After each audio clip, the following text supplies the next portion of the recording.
नमस्कार शिरपूरकर. तर आज आपल्या सोबत आहे कम भावमा आणि आपला गावमा फक्त रत्नदीप दादा. तर आज आपले काही प्रश्न त्यांच्याशी आपण क्लिअर करणार आहोत. असे खूप प्रश्न आहेत जे आपल्याला त्यांना विचारायचे होते की रत्नदीप दादा या फील्ड मध्ये कसे आले एक्सेट्रा. असे खूप प्रश्न आहेत. पहिले त्यांचे इंट्रोडक्शन घेऊ आपण. रत्नदीप दादा, आपल्याविषयी काही.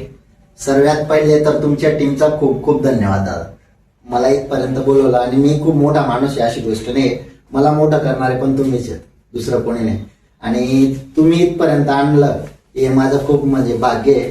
तुमचा खूप खूप धन्यवाद सर्वांचा, पूर्ण टीमचा धन्यवाद.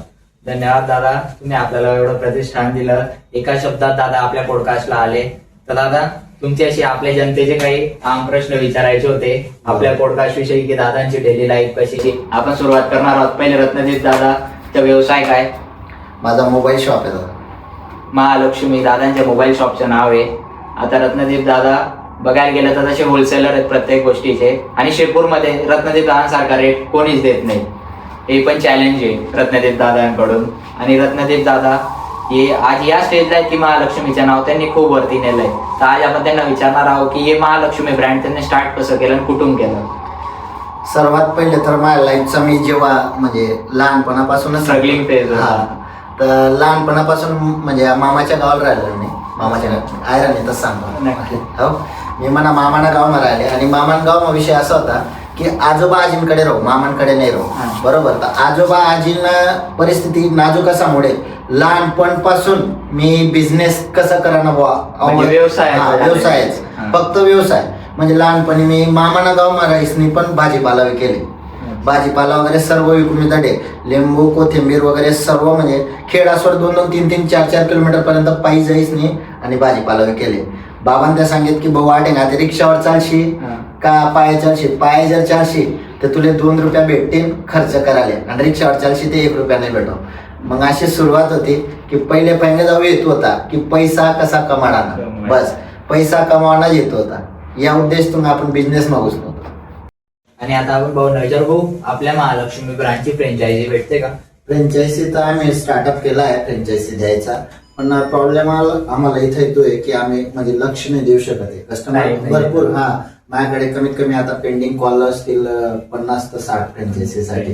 पण आम्ही मागे व्हिडिओ पण टाकला होता दोघे भाऊ मिळून की आम्ही फ्रँचायझी द्यायचं स्टार्टअप करतोय बुवा. पण प्रॉब्लेम कुठेतरी अडथळे येतात की आपल्या या कामात लक्ष देऊ शकतो का. नाहीतर काय उगीच फक्त लोकांना फ्रँचायझी द्यायचं म्हणून नंतर काय म्हणतात लोक की गो फ्रँचायझी देऊन दिली, पैसे घेऊन घेतले पण लक्ष देत नाही परिपूर्ण किंवा माल यांच्याकडे पूर्ण नाही. मग आपलं नाव कमवायला तर भरपूर वेळ लागलाय पण कमवायला तर वेळ नाही लागणार की बस एकाच व्हिडिओ मध्ये नाव सर्व हे चालत आहे. त्यापेक्षा आम्ही इथं स्टॉक घेतलेला आहे की द्यायची स्टार्टअप करायचं आहे. परत फ्रँचायझी देऊ आपण की आपले जे खानदेशातले लहान मुलं आहेत म्हणजे नवीन स्टार्टअप करायला विचार करता की होईल की नाही होईल. तर आम्हा थांबलो यासाठी आम्ही की बुवा जर अटकला समोरचा व्यक्ती तर त्याला आपल्याला काढता पण यायला पाहिजे. जसं आता तुम्हाला फ्रँचायझी दिली, फ्रँचायझी दिल्यानंतर तुमचा माल विकला नाही जाते किंवा तुमच्या इथं रिस्पॉन्स नाही भेटते तर आमच्यात एवढी कॅपॅसिटी पाहिजे की तुम्हाला दिलेला माल खराब झालेला माल रिटर्न घेता यायला पाहिजे. एवढी आपल्या कॅपॅसिटी जोपर्यंत होत नाही मी तोपर्यंत फ्रँचायझी नाही देणार. आणि भाऊंच्या बघितलं तर भाऊ आपल्याला म्हणजे ऑनलाईन सर्व्हिस पण देतो, ऑफलाईन शॉप. ऑनलाईन सर्वांना म्हणजे घरपोच वस्तू वगैरे सर्व भेटतात. आणि भाऊ जर का आपल्या व्ह्युअर्सला यायचं राहिलं तर कुठे यायचं? Address Gujarati complex new Mahalakshmi आणि श्री महालक्ष्मी फर्निचर आणि सगळं तिथे सर्व तिथंच आहे. आपलं गोडाऊन आहे, कस्टमरला गोडाऊनवर बोलून घेतो. शॉपवर आल्यानंतर जवळच आहे. असे भाऊंचे खूप स्टार्टअप आहेत. भाऊ आता आपण शिरपूर विषयी येऊ की शिरपूर मध्ये आल्यानंतर तुमचा काही अनुभव इथल्या जनतेविषयी, काही एज्युकेशन सिस्टम विषयी. शिरपूर जर म्हटलं ना तर ते काय म्हणतात ना म्हणजे दुसऱ्या गावाचेच लोक पोट भरतात बुवा, गावातले लोक पोट नाही भरत असं म्हणतात. आणि ते म्हण खरी का काय ते आपल्याला माहित नाही कारण की मी पण बाहेर गावाचाच आहे. आणि बाहेर गावाचं नाही म्हणता येणार कारण की माझे जे वडील म्हणजे वडिलोपार्जित होते बाबा आजोबा वगैरे ते आमचे शिरपूर मधलेच आहेत. आम्ही इथून दुसऱ्या गावी स्थायिक झालेलो आहे. म्हणजे आमचे आजोबाचे आजोबा ते इथं होते, इथं आपलं शिरपूरमध्येच आपलं राजपूतवाडा आहे ना तिथंच राहायचे. आणि अजून पण आमचे भाऊ बंद आहेत, आम्हाला ओळखतात ते की हे आपले भाऊ बंद आहेत, आपल्या तिकडेच राहायला चालले. पण आता परत इकडे आलोय आम्ही शिरपूरला, तर आमचंच गाव आहे म्हणून असं तरी नाही म्हणत की बाहेरच्यांना शिरपूर लकी आहे बुवा, आमचं गाव आहे म्हणून लकी झालं आम्हाला. एज्युकेशन विषय काय म्हटलं? एज्युकेशन सर्वात टॉप म्हटलं तर शिरपूरचं आहे. बाकी भरपूर म्हणजे मुंबई पुण्याची मुलं अक्षरशः म्हणजे आपल्या शिरपूरमध्ये येतात शिकायला, आणि म्हणून म्हणजे अभिमान वाटतो आम्हाला की आपल्या गावाबद्दल आपल्यालाच अभिमान पाहिजे की बाबा बाहेर गावाची मुलं आपल्या इथं शिकायला येतात. एवढा आपल्याला बाईसाहेबांनी दिलं. बाईसाहेब म्हणजे आता तुम्ही एवढे मोठे क्रिएटर आहेत की बाईसाहेबांसोबत कॉन्टॅक्ट असतील. बरोबर बरोबर. बाईसाहेबांविषयी बाईसाहेब म्हणजे देव माणूस आहे, शिरपूरसाठी देव माणूस आहे. कारण की आम्ही भरपूर सिट्या फिरलोय, मुंबई सारखी सिटीमध्ये गेलोय, पण एवढा कचरा, एवढी घाण, एवढा स्मेल, भरपूर काही असतं. पण शिरपूरमध्ये तरी नाही आढळत की ह्या गोष्टींपैकी की कुठल्याही गलीत म्हणजे नवीन व्यक्ती सुद्धा आलं तर रात्री येऊ बेरात्री येऊ, मुली असो किंवा एकदम बिलकुल सेफ आहेत. म्हणजे बस स्टँड पासून जर करवण नाका किंवा निमजरी नाका एकटी लेडीज पण राहिली ना रात्री 12-1 वाजेपर्यंत, तर प्रॉब्लेम सारखी काही गोष्ट नाही शिरपूर. आता आपल्या इथं बघितलं की आपलं शिरपूर म्हणजे एज्युकेशन मुळे ओळखलं जातं. बघायला गेलं आपल्या इथे कमीत कमी 15-16 हजार पोरं दरवर्षी आहेत आणि दरवर्षी डिग्री घेऊन बाहेर जातात. आता काही बाहेरचे पोरं आले म्हणजे आपण तसं तर नाही सांगू शकत, पण मग पोरांची भांडण, आता जे या शिक्षण पर्पज साठी आले ते कोणत्या वाईट व्यसनाला लागून जातात. ते मनावर आई वडिलांनी आपल्याला एवढा मेहनत करून पाठवलेलं असतं की आपल्याकडे आई वडिलांचं काहीतरी घेणं असतं की बाबा मुलगा मोठा होऊन आम्हाला या सुख सुविधा करून देईल. ते जे आपल्याला देत आहेत ते आपण रिटर्न त्यांना द्यायला पाहिजे. जसं आता माझे आई वडील मी सोबतच इथं शिरपूरलाच राहतात, ते पण गावात घरे पण नाही राहत आम्ही इकडंच शिरपूरमध्ये. तर मुलांनी या वाईट व्यसनापासून दूरच राहायला पाहिजे मला तरी म्हणणं. पण ते काय आत्ताच्या पिढीला ते जास्त ओढतंय, ते अट्रॅक्शन आहे, पण त्या गोष्टीकडे लक्ष तरी नाही द्यायला पाहिजे की म्हणजे आपल्याला शिक्षणासाठी सोडलाय तर फक्त बिलकुल शिक्षणाकडे लक्ष द्यायला पाहिजे. आता कसं म्हणजे की बाहेरचे शोक लागतात पोरांना, अशी खूप गोष्टी गेल्या आपण आता कॅमेरा बोलू शकत. शिरपूरमध्ये अशी कोणती गोष्ट नाही की ती गोष्ट भेटत नाही. व्यसन एक तर सर्व भेटतात, पण त्या गोष्टीकडे नाही जायला पाहिजे. नाही जायला पाहिजे. म्हणजे आपल्याला ज्या कामासाठी सोडलंय ते आपल्या व्ह्युअर्ससाठी काही संदेश तुमच्याकडून आयुष्याची मंत्र म्हणजे तुमच्या आधी या लेवलला क्रिएटर होऊन माझं तर म्हणणं हेच आहे की स्ट्रगल करताय ना तुम्ही तर मागे नाही बघायचं काय होतंय मागे, त्या गोष्टींकडे लक्ष नाही दिलं पाहिजे. की आपण फक्त पुढच्या वाटचालीकडे आणि आपण कुठं म्हणजे टॉपला पोहोचू या गोष्टींकडे लक्ष दिलं पाहिजे. की तो मुलगा असा आहे, तो याचे त्याचे पाय ओढण्यापेक्षा की आपण काय आपण आपल्या मागे म्हणजे आपल्या खाली किती अंधार आहे पहिले हे बघा, मग लोकांना नावं ठेवायचं. पण लोकांची मनस्थिती काय माहितीये का, तो कणी असा आहे, हाव कणी तसा आहे, अरे आपण काय पहिले हे बघा, मग त्यांच्याकडे लक्ष द्या. आपण टॉपला म्हणजे पोहोचायला पाहिजे या गोष्टीकडे लक्ष द्या. आता खरं एक उदाहरण बघायला घेतलं तर म्हणजे भाऊंच्या शॉपच्या आजूबाजू एवढे क्रिएटर आणि प्रत्येकाच्या इन्स्टा चॅनल प्रत्येकाचे 5-5, 10-10 हजार, 15-15 हजार फॉलोअर्स आहेत. पण भरपूर लांबून अक्षरशः म्हणजे आमच्या गावाकडचे नंदुरबारवरून किंवा इकडून नाशिकवरून सुद्धा ऑर्डर येतात मला, आणि मुंबई पुण्यावरून पण ऑर्डर येतात. भरपूर मी स्टोरी वगैरे लावतोच तसं तर की कुठली ऑर्डर आहे. सर्वात जास्त जळगावकडचा सपोर्ट भेटतो मला. कारण की डेली जळगावचे 4 ते 5 पार्सल जातातच माझे, आणि बाकी इकडचे तिकडचे मिळून 20-25 पार्सल डेली. आता आपण या टॉपिकला येऊ भाऊ की सोशल मीडियावरती आलं की काही पर्सेंटेज नंतर अर्निंग चालू होते आपल्याला. बरोबर. मग भाऊंना अशी अर्निंग चालू झाली का? नाही, इंस्टाग्रामवर तर कुठलीच अर्निंग नसते. इंस्टाग्रामला काहीच फेसबुकला तर नाहीच आहे, पण फेसबुकला तर भेटते, पण इंस्टाला तर कुठल्याच प्रकारची अर्निंग. म्हणजे जे फक्त बस आपलं बिझनेस. आता जर का भाऊ म्हटलं की माणूस एवढं कमवतं पण एवढं आपण क्लिअर तर कोणाला सांगू नाही शकत. पण आपण आता एक एक्झाम्पल घेतलं तर समजा आपण जर का बाईक घ्यायची म्हटलं तर एक बाईक लाख रुपयाची कन्सिडर करू आपण. तर अशा भाऊ महिन्यात किती बाईक घेऊ शकता? मी 3 बाईक घेऊ शकतो. 3 बाईक घेऊ शकता भाऊ. म्हणजे भाऊ एवढा अर्निंग करता की 3 बाईक महिन्याला घेऊ शकता. आता त्याच्यावरून आपण एक्झाम्पल लावून घ्यायचं. हो. आणि भाऊ आता तुमच्या आयुष्यात तुम्ही या फेजला आले की खूप गोष्टी तुम्ही अचीव्ह केल्या असतील भरपूर. मग आजपर्यंतची तुमची अशी बिगेस्ट अचिव्हमेंट की जी तुम्ही लहानपणापासून प्रत्येकाचे स्वप्न राहता की मी सक्सेस झालो की माझ्या आई वडिलांना हे करेल, माझा परिवार, आजपर्यंत असं काही अचीव्ह केलं भाऊंनी? मनुष्य जीवनात असं म्हणजे अचिव्हमेंट असतं की मी हे करेन, ते कम्प्लीट झाल्यानंतर परत त्याला वाटतं की अजून याच्यापेक्षा बेस्ट पाहिजे. म्हणून ती मी तर नाही म्हणत की माझी अचिव्हमेंट झाली, पण मी म्हणजे भरपूर माझ्या बरोबरीचे मुलं आहेत, पण अजूनपर्यंत त्यांनी की एक प्लॉट घेतला असेल किंवा काय, तर मी शिरपूरमध्ये 2 प्लॉट घेतलेले आहेत. आणि या म्हणजे आता 2 ते 3 दिवसात परत एक वस्तू नावावर होणार आहे. 1,25,00,000ची या वयात मी एक शॉप घेतली. 1,25,00,000ला अभिनंदन तुमच्या एवढ्या सगळ्या अचिव्हमेंट साठी. मग एवढा सगळा आपला पोरगा सक्सेस झाला, मग आई वडिलांचे रिॲक्शन? अरे बाप, आई वडील तर एवढे खुश आहेत की बस काहीच नको, एवढं झालं भरपूर आहे. आई वडिलांचं हेच म्हणणं आहे, पण याच्यापेक्षा आपण अजून बेस्ट करून दाखवू घरच्यांना. आणि पूर्ण कुटुंबात, मी सांगतो ना, पूर्ण कुटुंबात सर्वात मागासवर्गीय घर आमचंच होतं. की आमच्या वडिलांना म्हणजे माझ्या बहिणीचं लग्न वगैरे झालं, त्या बाकीच्या गोष्टी असतात सांगायच्या नसतात. हा, तर आज म्हणजे या कंडिशन मध्ये माझ्या आई वडिलांनी दिवस काढलेले आहेत की बुवा बाजरी विकून किराणा आणायचं किंवा गहू विकून किराणा आणायचं, ही पोझिशन आमची होती. पण आज ह्या पोझिशनला आहेत की पूर्ण कुटुंब नाव काढतं की नाही त्यांनी.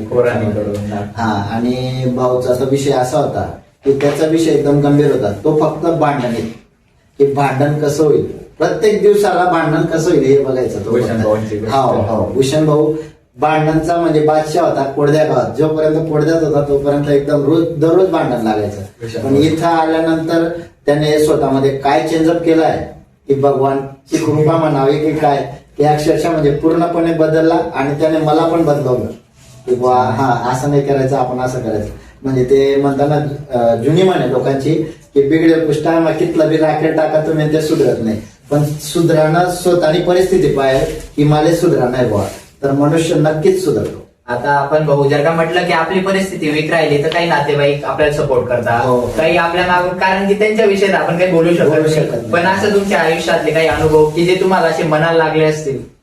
भरपूर असे अनुभव आहेत, पण ते कसं असतं बाकीचे सोशल मीडियावरती सांगायचं नसतं. ते पण तुमच्या टॉपिक बरोबर आहे.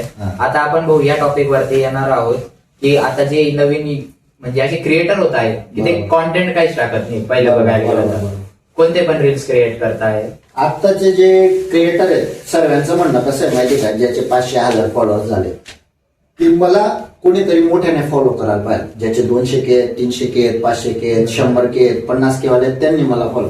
पण त्यांनी फॉलो केलेलं काही एवढं विशेष नाही. आता समजा तुमचे 500K आहेत, माझे 40K फॉलोअर्स आहेत, बरोबर. तर मी तुम्हाला जेव्हा फॉलो करतो, बरोबर, ते काय कामाचं. मी फक्त तुमचं रील्स जर आलं ना भरपूर, मी डायरेक्ट मी माझ्या मनातलं बोलतोय की बाकीच्यांना राग पण येईल.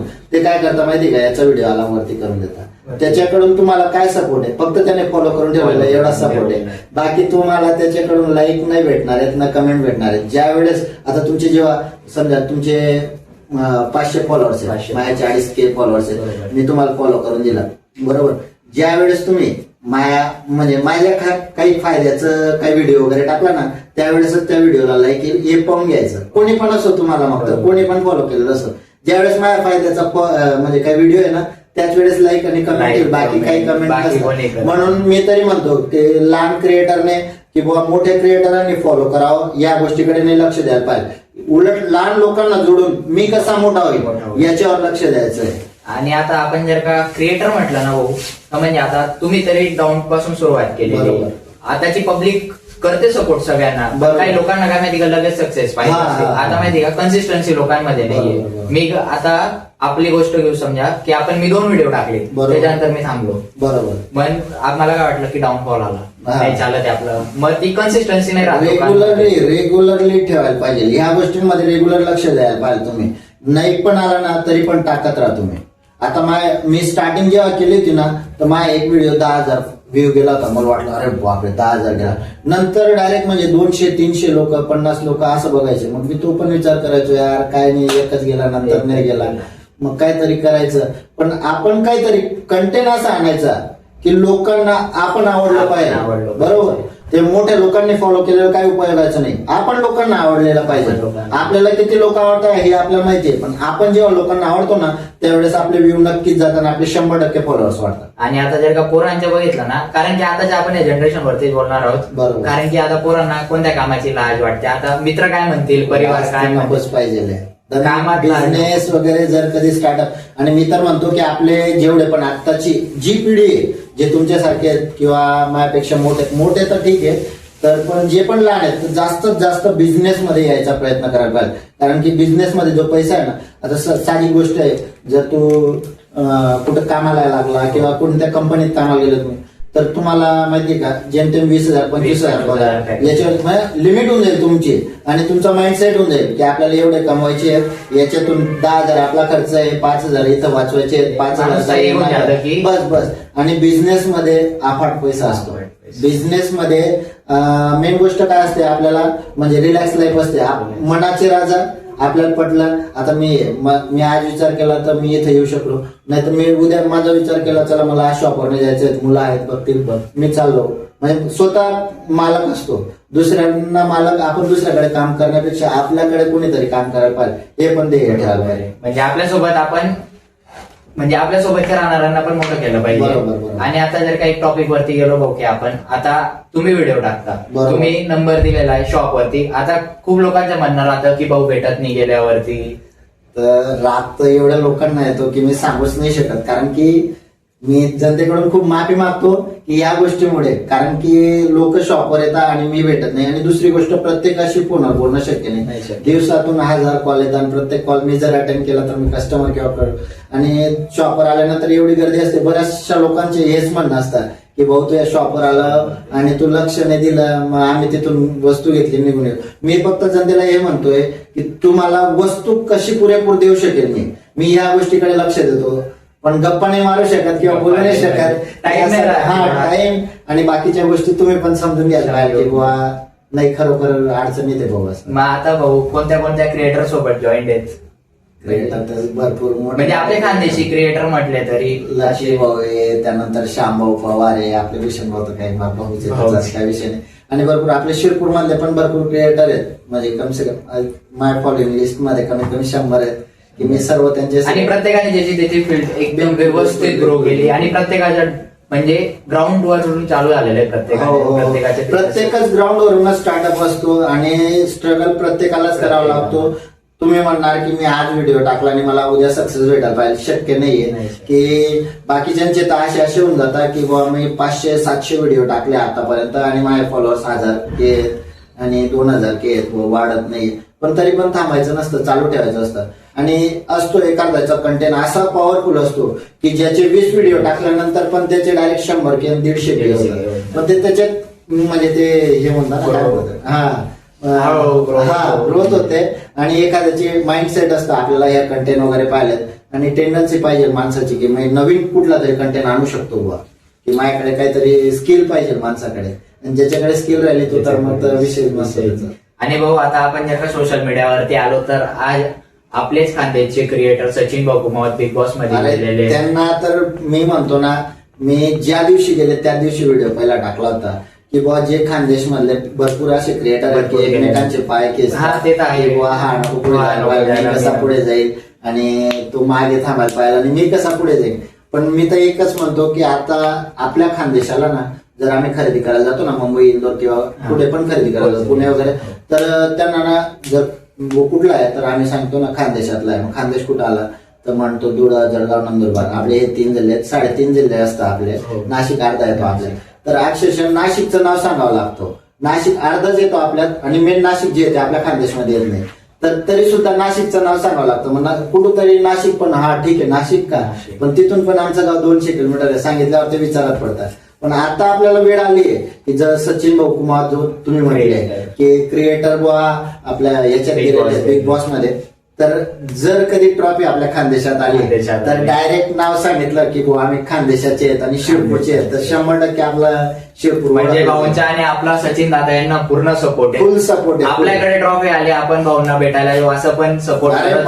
पहिल्याच दिवशी जाऊ आम्ही, तर पहिल्याच दिवशी ज्या वेळेस ट्रॉफी आली ना तर पहिला आपलं विश राहील भाऊ त्यांना की बुवा की खूप तुम्ही पण सपोर्ट करा भाऊ त्यांना, सचिन दादा यांना. बिलकुल करायलाच पाहिजे आणि प्रत्येक क्रिएटरने रील्स वगैरे बनवायलाच पाहिजे. कारण की आपल्या खानदेशातलं व्यक्ती गेले बिग बॉस मध्ये, ते पण आपल्या सोबत म्हणजे आपल्या घरातला. बस हेच म्हणायचं, तुमचे किती पण विरोधक असू द्या, सचिन भाऊ तुम्हाला विरोध असेल तरी पण तुम्ही आता वेळ आहे की आपल्या खानदेशाचं नाव रोशन करायचे. तर यावेळेस ना तर विरोधला म्हणजे साईडला ठेवून आपण support केला पाहिजे. सपोर्ट केला पाहिजे आणि खानदेशाचं नाव वाढवलं पाहिजे. आता भाऊ आपण ज्यांना म्हटलं की रोज रोज डेली रुटीन प्रत्येकाचं तेच राहतं, बरोबर. तुमचं पण ते पण मग असं कधीतरी वाटतं की यार खूप बोर होऊन गेलो हे रोज रोज तेच, मग तिथून मोटिवेशन कुठून भेटतं की करायला पाहिजे यार काहीतरी अचिव्हमेंट अजून. प्रत्येक दिवशी असं वाटतं की यार तेच म्हणजे 9 वाजता घरी जायचं, खायचं, झोपायचं, उठायचं, परत शॉपला जायचं, 9 वाजता तिथं स्टार्ट करायचा, पूर्ण दिवस बसायचं. म्हणजे दिवसाची प्रत्येक क्रिया तीच असते, फक्त वेळ ज्या रिकामा डोकं 17 बुद्धी असतात. 17 बुद्धी. रिकामा जर डोकं राहिलं ना तर 17 बुद्धी. माणसाने कामात गुंतलेलं पाहिजे तर रिकामी बुद्धी कधीच येणार नाही. आता जसं आपण आता इथं कामात आहे तर आपल्याला दुसऱ्या बुद्ध्या नाही सुचणार आहे. म्हणजे कामात राहिलं ना बिलकुल स्ट्रगल करा. आता आमची पण इच्छा असते की काहीतरी नवीन. मी आतापर्यंत किरकोळ वस्तू वगैरे विकायचो, पण आता नवीन स्टार्टअप केला आहे की फर्निचर वगैरे पण स्टार्ट करायचं, कपाट वगैरे. मी विचार करत होतो की एवढ्या मोठ्या वस्तू आपल्याकडे, पण या 20 दिवसात मी कमीत कमी 25 ते 30 कपाट विकले. नवीन स्टार्टअप आहे तरी पण म्हणजे जुन्या लोकांचे अजूनपर्यंत काही सेल होत नाही, पण स्टार्ट करायला घाबरतो आपण की बुवा स्टार्ट करू आणि नाही झालं. नाही हा विषय मनात नाही येऊ द्यायचा. स्टार्ट करा तुम्ही, नाही होईल तेव्हा बघू. स्टार्टअप पाहिजे. नुसता हा विचार करू, पहिलेच निगेटिव्ह विचार असतात मनात की यार आपण हे केलं आणि मग नाही झालं, मग नाही कावर नाही होणार. प्रत्येकाचं त्याचं होतंय तर आपलं कावर नाही सक्सेस होणार. आपण आपल्यावर जिद्द ठेवायची, आपल्या मनात जिद्द पाहिजे की आपण याच्यापेक्षा बेस्ट करून दाखवू. म्हणजे आता भाऊ तुमचे तरी अपकमिंग येणारे प्रोजेक्ट काय काय असतील तरी? माझं तर आता भरपूर आहेत. फर्निचर मध्ये पूर्ण स्टार्टअप करायचं, असे सोफा वगैरे, मोठे मोठे बेड. त्यानंतर माझ्या तर स्वतःची कंपनी टाकायचा विचार आहे की बुवा जे कपाट वगैरे बनवतो ना आपण, तर ते डायरेक्ट स्वतः आपलीच फॅक्टरी असायला. आणि तरी पण माझ्या डायरेक्ट फॅक्टरी मधून आहे म्हणून कस्टमरला जसं पाहिलं असेल त्या पद्धतीचं आपण कपाट वगैरे, बेड वगैरे जे पाहिलं असेल ते बनवून देऊ शकतो आजच्या कंडिशन. आणि भाऊ म्हणजे आपलं युट्यूब चॅनल पण आहे का? युट्यूब चॅनल पण आहे, पण युट्यूब मध्ये काही जास्त लक्ष देत नाही. इंस्टावरती एवढं प्रेम आहे इंस्टाचं. इंस्टाग्राम आणि फेसबुक आहे. फेसबुक मध्ये पण माझे 37,000 फॉलोअर्स आणि फेसबुकवर सहसा म्हणजे भरपूर जणांचे पाहिले ज्यांची इकडे 200-300 फॉलोअर्स आहेत ना, फेसबुकवर लक्ष नाही देत. पण फेसबुकवर इन्कम पण आहे. माझी तर आली नाही अजूनपर्यंत, पण भरपूर जण सांगता मला की फेसबुकवर इन्कम आहे. ते त्यांची अचिव्हमेंट करावे लागतं, काहीतरी 5 टास्क वगैरे देतात ते, की ते टास्क कम्प्लीट केले ना तर त्याचे आपल्याला बेनिफिट. पण ते या कामामुळे त्याच्याकडे लक्ष नाही दिलं जात, टाइम नसतो. तरी पण मी 37,000 फॉलोअर्स फेसबुकवर केलेले आहेत. आता भाऊंचे म्हणजे जे मोठे भाऊ आहेत भूषण भाऊ, हे आता म्हणजे व्हिडिओ थ्रू आता सॉन्ग मध्ये जात आहे. म्हणजे त्यांचे तरी अपकमिंग 3 गाणे आले असतील. हो, 3 गाणे झालेले आहेत, 3 सॉन्ग आलेत आणि ते तिघं पण हिट गेले. बऱ्यापैकी सपोर्ट आहे खानदेशाचा आणि असाच सपोर्ट पाहिजे खानदेशाचा. बस दुसरं काय. बस भूषण भाऊंना पण असं प्रेम द्या, रत्नदीप दादांना पण असं प्रेम. आता आपण भाऊंना म्हणजे आपल्या चॅनलचे रॅपिड फायर प्रश्न विचारणार आहोत की भाऊ त्यांना ते येस नो आणि त्यांचे ओपिनियन विषयी द्यायचं आहे की भाऊ बिझनेस करावा का जॉब करावा? बिझनेस बेस्ट आहे माझ्यासाठी. जर पण जॉब असा पाहिजे की जेणेकरून चांगल्यापैकी कमाई भेटली. नाहीतर काय 20,000-25,000 जॉब, ते पण तुमच्या बरोबर आहे. आणि भाऊ अशी कोणती कंपनी आहे की जी सोशल मीडियावरती पण खूप फेमस आहे आणि तिचे इलेक्ट्रॉनिक गोष्टी पण खूप चांगल्या आहेत तुमच्या अनुभवानुसार? बजाज. आणि अशी कोणती कंपनी की जिची सर्व्हिस खूप खराब आहे? कंपनी जर टाकली तर सर्व्हिस बेस्ट देण्याचाच प्रयत्न करतो, म्हणून काही खराब वगैरे तर काही अजून आढळलं नाही आम्हाला. आणि मी तर अशीच वस्तू आणतो की जी कंपनी बेस्ट सर्व्हिस देऊ शकते. नॉर्मल सर्व्हिस वाल्या कंपनीचं वस्तू पण विकत नाही. म्हणजे सगळं लॉंग टाइम आहे तुमच्याकडे. आणि मग मोबाईल मध्ये जर का गेलो आपण तर सेकंड हँड मोबाईलच्या पण तुम्ही सेलिंग करता, नवीनच्या पण करता. मग तुमच्या हिशोबाने सेकंड का नवीन? नवीनच बेस्ट असतं, कारण की सेकंड मध्ये काय असतं काही प्रॉब्लेम वगैरे क्रिएट होतात, गॅरंटी वॉरंटी येत नाही, म्हणून सेकंड तर टाळायलाच पाहिजे. सेकंड टाळायला पाहिजे. आणि आपला रॅपिड फायरचा शेवटचा प्रश्न की भाऊ कोणता मोबाईल युज करता? कारण की सगळ्यांना ते राहतं की क्रिएटर आहे की मग असतील भाऊंकडे आयफोन, सॅमसंग, तर भाऊ कोणता? एकच सॅमसंग. भाऊ एकच मोबाईल युज करता. धन्यवाद मित्रांनो. ही होती आपली रत्नदीप दादांसोबतची बैठक. आपण त्यांना विचारलेले काही प्रश्न. कसं वाटलं भाऊ आपल्या पॉडकास्ट? एकदम बेस्ट. आणि तुमचा जो प्रतिसाद आहे तो खूप चांगला आहे आणि याच्यापेक्षा जास्त तुमची उन्नती हो हीच ईश्वरचरणी प्रार्थना. धन्यवाद भाऊ. आपल्याला पण सपोर्ट करता, भाऊंना पण आपण सपोर्ट करतो. असेच सपोर्ट तुम्ही आम्हाला करत राहा हीच खानदेशाकडे प्रार्थना. धन्यवाद. पण आपल्या चॅनलला शेअर करा, सबस्क्राईब करा, लाईक करा. धन्यवाद मित्रांनो. बाकी जय श्रीराम. जय श्रीराम.